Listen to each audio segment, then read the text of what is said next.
Le film s'ouvre sur Jack bondant au volant de sa voiture, accompagné de ses frères Forrest et Howard.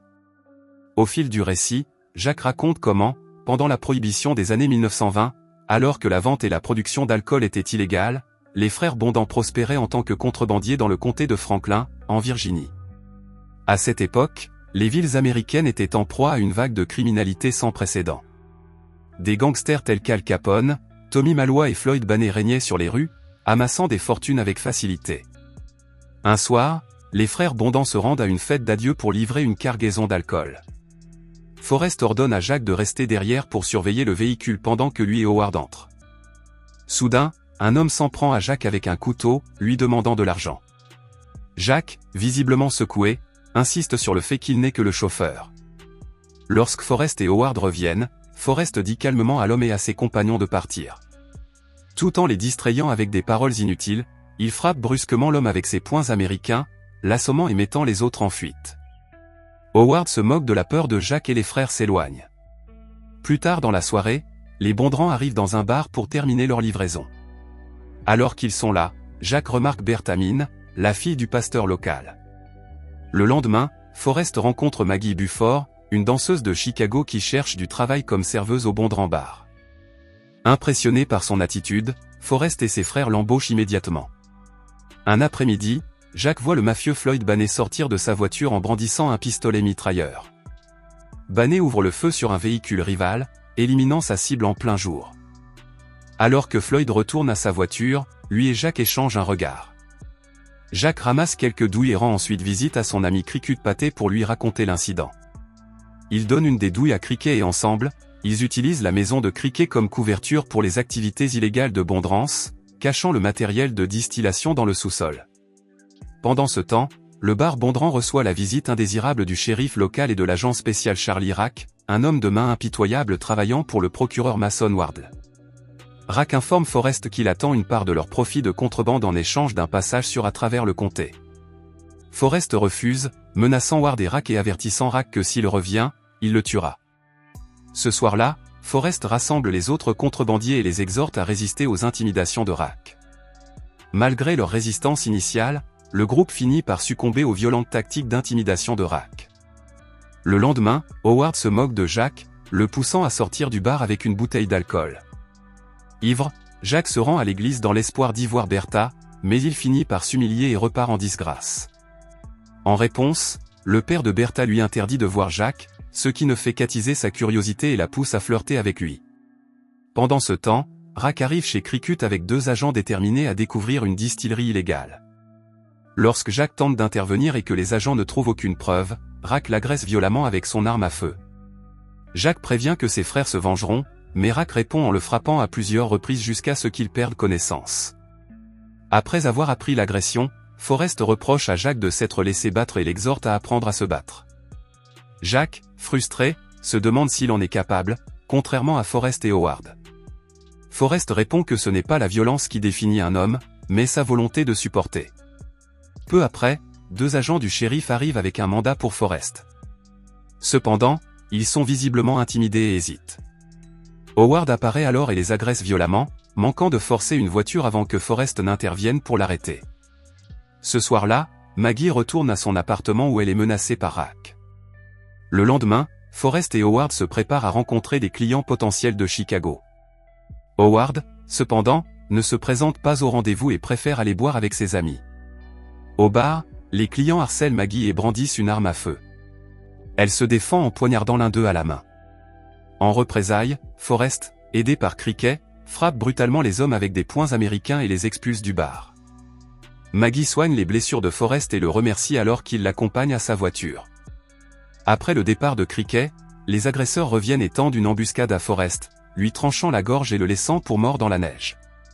Sentant le danger, Maggie retourne au bar, mais elle est confrontée et capturée par les agresseurs.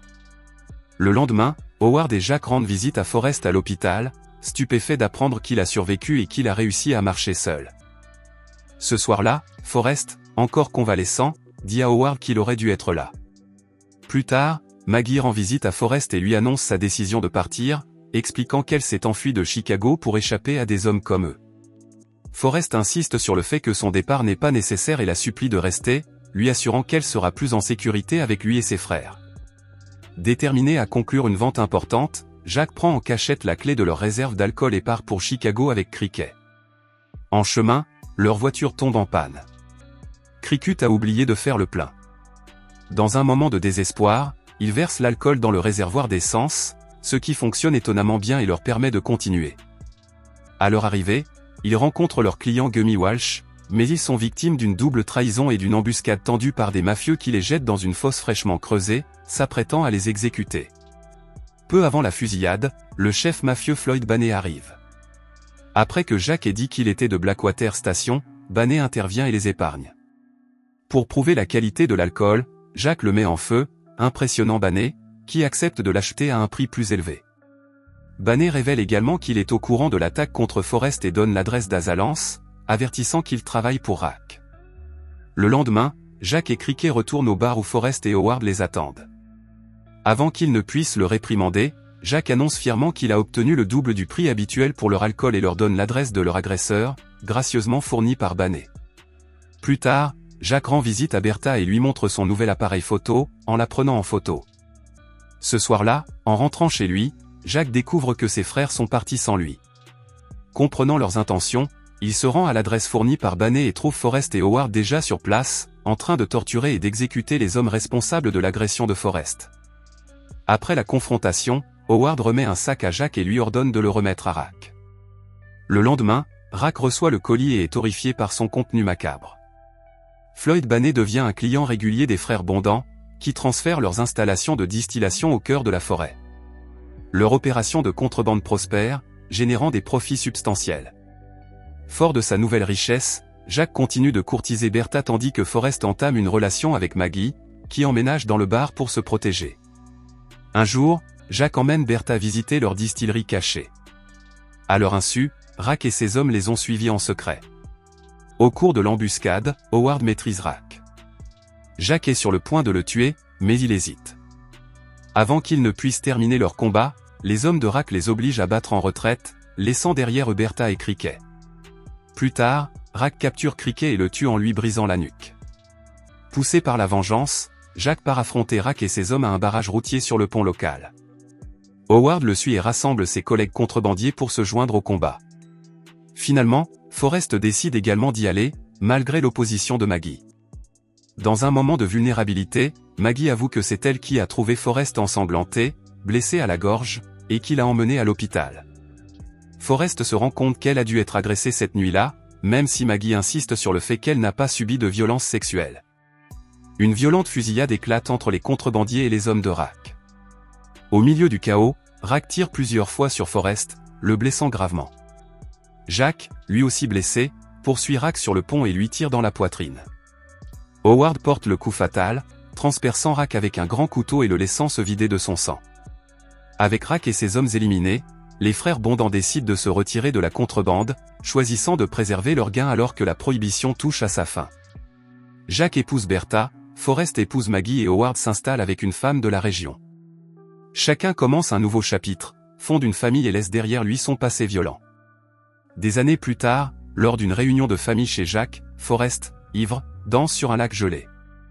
La glace se brise et il tombe dans l'eau glacée. Il contracte une pneumonie et meurt quelques semaines plus tard.